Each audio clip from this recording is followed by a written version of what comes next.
All right, good morning. Have you recovered from your Christmas carb coma? Yeah? I hope so. We're in our second part of our series called FOMO, fear of missing out. And the reality is, some of you feel like life's passing you by and you are missing out. And supposedly all these great things are happening and you're not a part of it. That's kind of how I feel right now because my daughter and my 5 grandkids and my son-in-law left on Christmas Eve to go to the Philippines. You say, oh, that is so awesome that they're doing a missions trip for Jesus on Christmas Eve for 17 days. No, they're going to a number of islands and it's 85 and sunny the whole time. And they're posting all these pictures. And I have missed out. But I don't care because I'd rather be here with you. Amen? All right. And so I've done some research because fear of missing out is just one of those kind of phobias. And our title of our message today is, what are you living for? Is it worth dying for? But I'm going to do something a little fun with you. I found 5 unusual fear of something, right? So I'm going to give you a long word that I'll barely be able to pronounce. I may not. And then I'm going to give you a picture hint. And then you're going to yell out if you can guess what this is. Here we go. Here's the first one. Let's see what it says. Pseudonglobophobia. It's the fear of cotton balls. All right. In fact, they can't even touch them, and when they tear them apart, that freaks them out. All right, here's the next one. Arachnotriorophobia. It's the fear of peanut butter sticking to the roof of your mouth. All right, how about this one? Scopophobia. Scopophobia. It's the fear of being stared at. Being stared at. All right? All right. Mophalophobia. Yeah, what's that about? It's the fear of belly buttons. The fear of belly buttons. In fact, they can't even think about belly buttons. It drives them nuts. And then this is one, if someone could say this for me, hippopotamotros equipedilophobia. It's the fear of long words. And might be the longest long word you've ever seen. All right, now we can laugh at this stuff. And I know sometimes, though, this FOMO thing does rob us of joy if we let it. And so we see other people's Facebook vacations or Instagram selfies. And Pastor David did a great job of setting us up about what it is. And the next 2 weeks, I'm going to help you deal with, well, how do you deal with it, right? And I'll tell you how we're going to deal with it today. And so I think you've heard this phrase, they are living their best lives. But every best lives have dark shadows in them that we don't see. And they may have a smile on their face, but deep down inside, they're lost. They're hurting. They're lonely. They're feeling something, but you would never know it by their Instagram or TikTok feed, etc., etc. But the thing that happens to us is we ask the question, why not me? Why not us? Why can't I live that best life? And so in our text from Philippians chapter 1, just a few verses, I'm going to give you 3 simple actions to take to combat this kind of FOMO thing that's going on. All right? Here we go. First one, you got to develop a heavenly perspective. A heavenly perspective, not just an earthly perspective. For me, to live is Christ and to die is gain. I've thought about this because as I was preparing this, I thought about all the famous biblical, like preacher-type people who have died in the last several months. John MacArthur died. James Dobson died. Vadi Bokum died. Charlie Kirk died. And then if you listen to Entertainment Tonight, there's like 50 people that are in Hollywood who died, including Robert Redford and all these other people. So we see all this happening around us, but those 4 that I mentioned were passionate Christ followers. And what it caused me to do, like I I do every year. I set some goals and I reflect on the previous year. It said to me, in this new phase of life that we're in now, that we live in San Diego, which is crazy to think that we live down there now, what am I living for? And it reminds me of the time I thought most about what I was living for, and it was back in 1991. I was a high school pastor at the time. We lived in Edina, Minnesota, where it is 20 below, and it is not raining. It is frozen. It is the land of the frozen chosen. No offense to any Midwest folks. And so what would you do if you're a high school pastor for spring break? Oh, let's just go ice fishing on Lake Minnetonka. We're going to Florida. Panama City Beach, Florida, spring break. You go, oh, are those documentaries they made on high school youth groups? Yeah, no, that wasn't us. I brought everybody back alive. But there was one time during that trip, I don't know if I was going to come back alive. We were snorkeling there in the Gulf. There was a 6-knot current taking us out to the ocean. They had people on the boat, and there's like 100 of us out there snorkeling, and they blow the horn like it's time to swim back to the boat. So all these young men and women are just swimming back so gracefully. I'm going to just step aside so you can see that this is not a swimming body. It's barely a floating body. It's definitely a sinking body. And so I'm swimming like crazy to get back to the boat, and I notice everybody's back except for me. And I'm a long way from the boat, and I'm losing against a 6-knot current. And I'm thinking, I got to get there. This is embarrassing. Pretty much, I promise every parent I'll bring them back alive. They don't die on my watch. Be a bummer if I die on their watch, though, right? And so I'm swimming, and I laugh about it now, but I was getting tired. They said I swam for 26 minutes. Now, to get to the punchline, I do live because I'm telling you the story, but it was a 50-50. The kids were taking bets. They could have made some money on me. So the bottom line is I'm swimming, and now it's embarrassing. I'm about 25 feet away. I'm almost there. I am exhausted, and the young deckhand, who is now taking off his shirt and flexing for all the girls, is about ready to jump in and rescue me. Hang on, Pastor. I said, no. I was stubborn. I did not need saving. Sidebar, isn't that what lost people do? They're drowning. They don't want to admit they're drowning. They need saving. And so I waved him off. No, I can do it. I felt like that little guy on Fantasy Island. The plane, you can do it. I could not do it. And so now I'm getting closer, but every time I think I'm about to get through this, I get drugged back. So now his shirt is off. He is ready to jump in. I can see them conferring. The kids are chanting, Pastor John, Pastor John, Pastor John. And under their breath, please don't die, please don't die. And so I am like, okay, all right, let's just do this thing. And I finally relent, and he's got one of those big white tubes, those things they throw out on a rope, and you're supposed to grab onto it, and they'll tow you in. So he threw it out there, and believe it or not, for a split second, in my absurdity and my pride, like I don't need saving, I can do this, I thought about not grabbing onto it. That lasted about 2 nanoseconds because I was like, I'm done. And I grab on, and it was an awesome sight as they pulled me in the wake. I'm parting the ocean as they bring me in, and I get on there, and they're all cheering, and Pastor John that lives to preach another day. I'm saying, I didn't really think about dying, but there was a moment there where had I been thinking rationally, I should have let him save me like 15 minutes earlier. So now fast forward.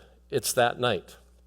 We go to a church thing, a nonprofit group there, and they provide bungee jumping opportunities.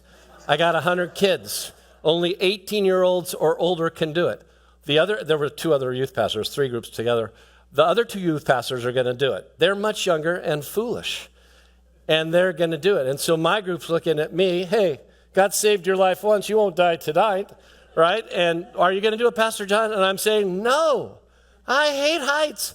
I don't like to even walk upstairs, And they go, come on, Pastor John. And of course, the fear of missing out on one hand and the fear of being made fun of on the other hand, I relent. So they both do it. It's wonderful. And I go up this crane, they take you up in this bucket, and I'm like 200 feet above, or I don't know. I felt like I was in the stratosphere. I know it was not that far, but he made 200 feet. I'm on a crane, I'm all buckled in, and there's a stunt pillow. And the guys on the top of Christian organization go, we thought we'd take the moment to just talk to you about Jesus. And I thought, oh, that's awesome. Are you a believer? I go, yeah, I'm a pastor. He goes, just because you're a pastor doesn't make you a believer. I said, touche. I said, would you like to share the gospel with me? Because it'll prolong this before I have to jump. They go, yeah. And they share the gospel. I said, yeah, I accepted Jesus as January 8th, 1963. He goes, all right, bro, you are ready to go. So I turn around. They hold on to me, and I'm leaning forward to jump out. As I look down at the bottom there, it's a yellow stump pillow, and in black electrical tape it says, are you ready to meet Jesus? I said, yes, someday, but not today. And I jumped, and I about died. I'm going down. I think I'm going to splat. I'm going to break the bungee. You feel like your face is 6 inches from hitting that thing. It's probably 6 or 10 feet. And of course, they're like, oh, made it. They don't tell you. Then they shoot you back up. And then you get to do that whole thing again. 5 times I had to go through that. And by the 4th time, I'm posing for pictures and whatnot, and I'm getting cheered. That day was quite an extreme, from nearly drowning to being asked, are you ready to meet Jesus?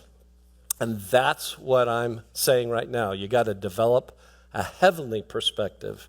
And when he's saying that, he says there's a gain. And so when you die, and someday we will all die, we need to see death like this. It's our homecoming, not our homegoing.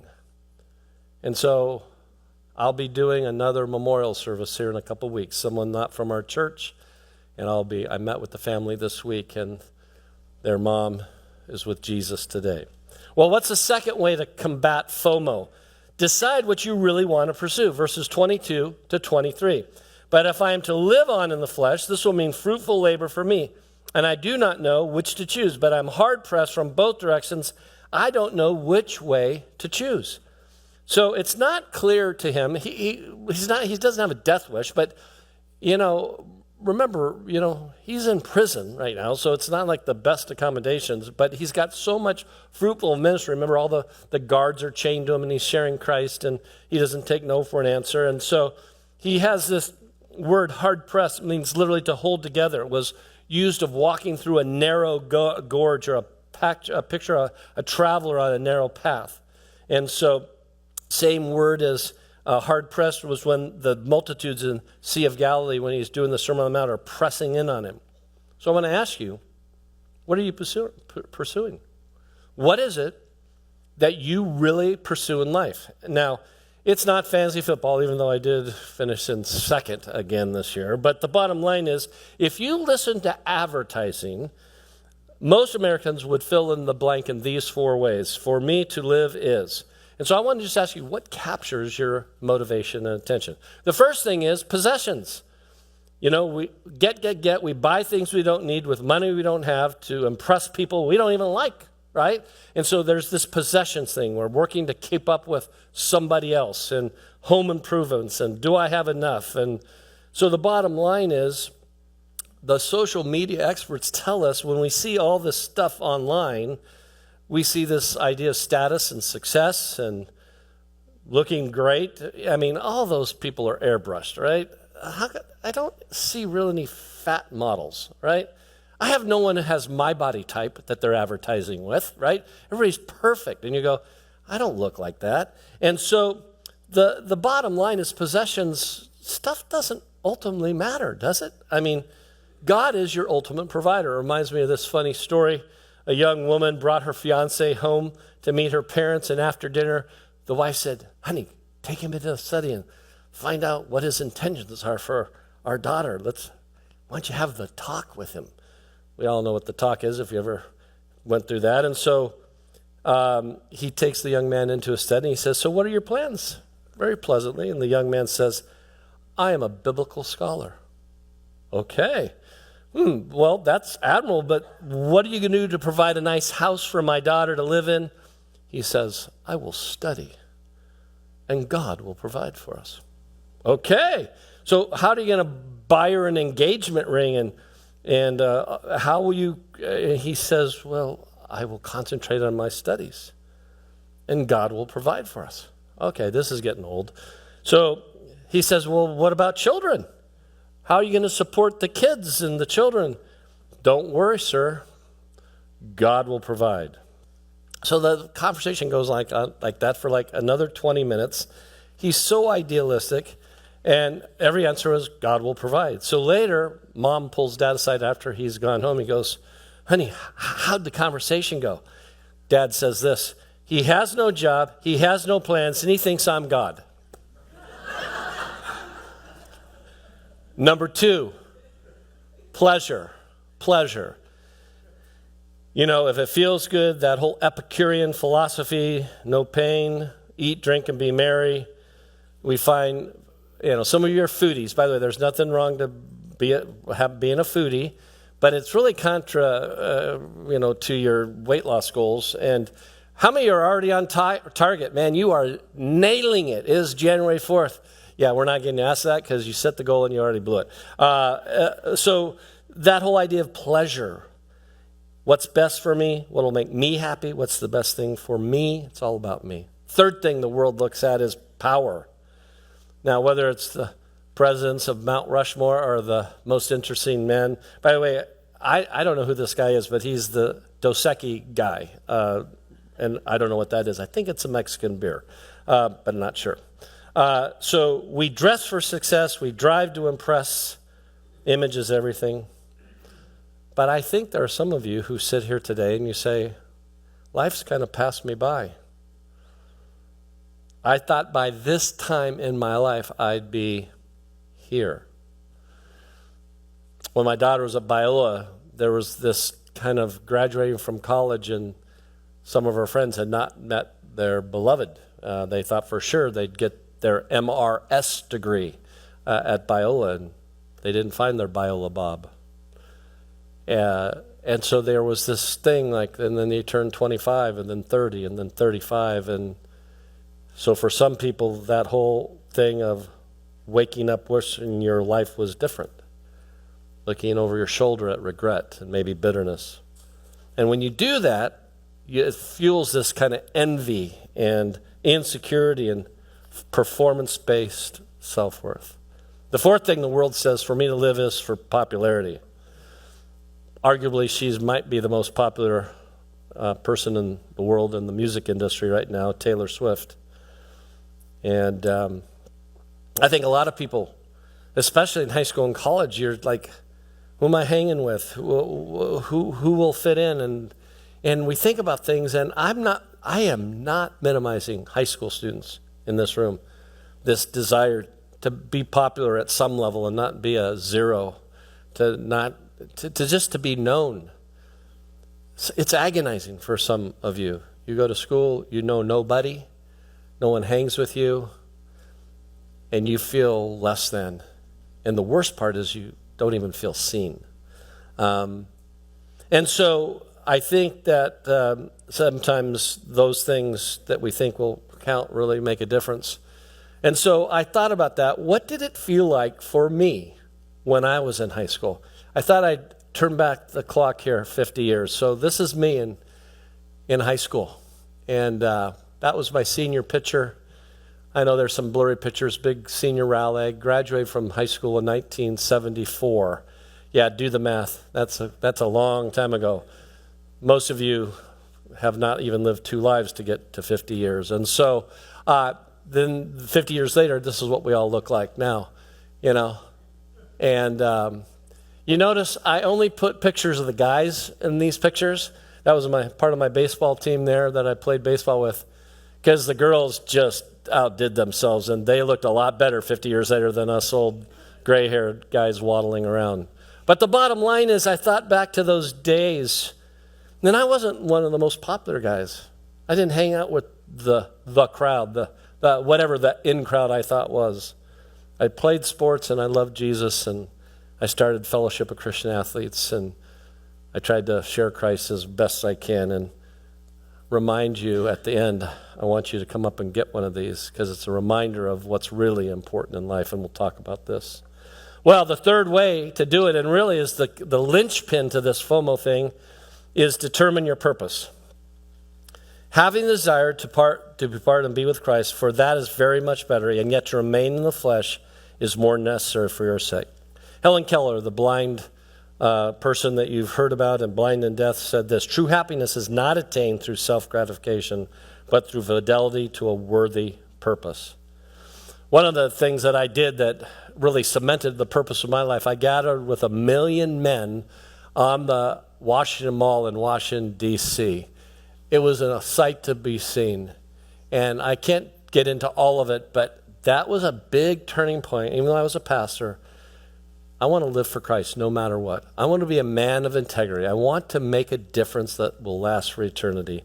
And this idea of making a difference was really cemented in my line. And so I think the bottom line is that there are times when you're developing purpose in life. What are you doing in life? What are you doing in life that's making a difference? Do you have a cause or a purpose or something in your life that's outside of yourselves, right? You make a difference, whether it's, I go to see a guy in assisted living about once a month that's near here. One of my former high school students, dad's 85 and doesn't get out much, and I go see him. It's a little thing. I'm not paid to do it. I do it because I want someone to see him. His kids are no longer in the area. So all of you have something, probably a quiet little mission you do on the side. Keep it up. Keep doing that. Reminds me of a little funny story. An elderly woman is preparing her will, and she makes 2 final requests. She says, I want to be cremated, and I want to have my ashes spread out all over Walmart. And they read that, why? So my daughter will come and visit me at least 2 times a week. That's sad. All right. So what are you going to focus on? I'd say the most impressive book ever written on purpose in life is called The Purpose-Driven Life by Rick Warren. I'm going to read you an excerpt from that in a moment. But where do you find purpose in life? If this were a high school assembly, I'd have you yell out to me, where do you find purpose in life? And I did tons of these back in the day. And I couldn't generally talk about Jesus, but if they would use one of the F's that I could, then it gave me an entree. So just for a moment here, for a few minutes, and I know our time is ticking away, but where do you find purpose in life? What were some of those words that would come to mind? First one would be what? Family. Okay. What else? Family and faith. That never made the top 10 in a public high school, by the way. Family, faith, friends, family, faith, friends. Future, family, faith, friends, future, fun, food, finances, fortune, football for Pastor David, football, and for the total slacker in the room, foosball, all right? And for those who won or lost, fantasy football. Now, the best answer I ever got was from a kid in a Hispanic high school with 700 kids. I get to the end of this list, and he unashamedly stands up. I said, what's your name? Martin. Martin, what do you live for? He says, frijoles. I said, all right, bring in the beans here. But these are all just temporary things. Ultimately, your faith is what drives your ultimate purpose in life. One of those guys, one of my heroes, Dr. James Dobson, said it this way: too many people climb the ladder of success only to find that it's leaning against the wrong wall. So I gave you a chart. We're not going to go much over it, but you can kind of find yourself in this chart. And if you're listening online, email me and I'll send you the notes. But the bottom line, in your 20s, it's about survival. Can I make it? In your 30s and 40s, it's about success. How can I make more? In your 50s, it's about significance. Am I making a difference? In your 60s, it's about satisfaction. Am I enjoying what I'm making? In your 70s and 80s, it's about security. Did I make it? And so when you find yourself in those decades, ask yourself, what is driving you? I don't have time to read all of it, but at this Angel Stadium proclamation in 2005, Rick Warren said these words, today in front of 45,000 people made a commitment. Today I'm going to ask you to make a commitment, and you can come up and get one of these to signify this is what I'm living for. He said, I'll give you a couple excerpts. Today I'm stepping across the line. I'm tired of waffling. I'm finished with wavering. He says again, I'll live the rest of my life serving God's purposes with God's people on God's planet for God's glory. Because of this life is preparation for the next. I will value worship over wealth and we over me and character over comfort and service over status and people over possessions and positions and pleasures. I'm not going to be captivated by culture, manipulated by critics, or motivated by praise, or frustrated by problems. When times get tough, I get tired. I won't back off. I'll back down or back out or backslide. And then he finishes with this. I'm a trophy of God's amazing grace. So I'll be gracious to everyone, grateful for every day, and generous with everything God entrusts me with. Is that true of us? I hope it is. And so to wrap this up, it's a longer video than we normally show, but I think it'll really cement the truths of what we're talking about. It's called Clayton's Story.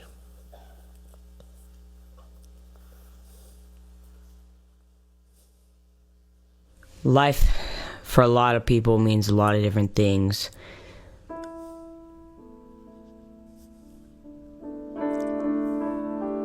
Life for some person can mean the usual: go to school, go to college, get a good job, get a good husband or wife, get a good family, get a good car, get a good home, get a good everything, and then have a good memorial service.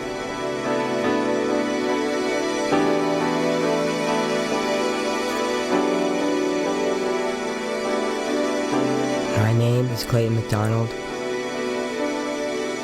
and I am at the end of my life.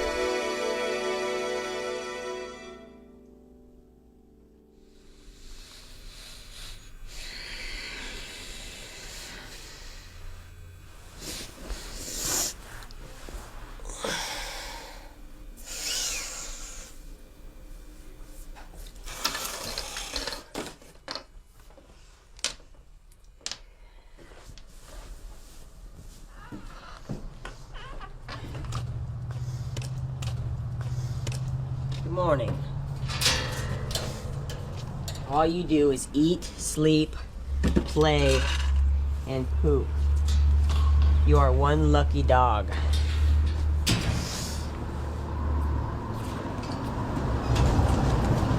Hey, where are you guys going? I'm taking Sam to school. Do you think I can get a ride? Yeah, hurry up.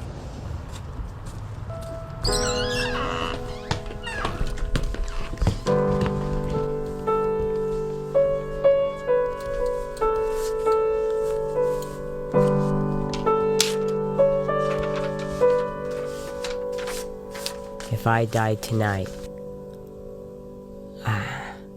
I would miss him so much. All right, bye, Sammy. Bye, Clayton. Bye, Zach.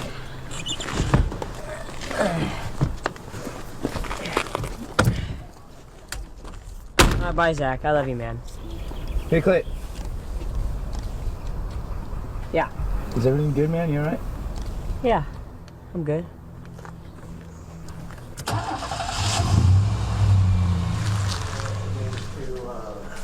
Wave 25 on that cylinders. 25.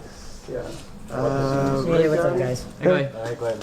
I got the ray gun pretty early, which Hey, Connor. helped, and then I got like a Browning. A shotgun? No, the Browning heavy machine gun. Oh my goodness. 2 weeks ago, 1 o'clock in the morning, and John just looks outside and he's just like knocks on the doors. And then the next thing we know, she knocks on the door and she's grab a knife. Yeah, and she's like, is so and so here? And John's like, no.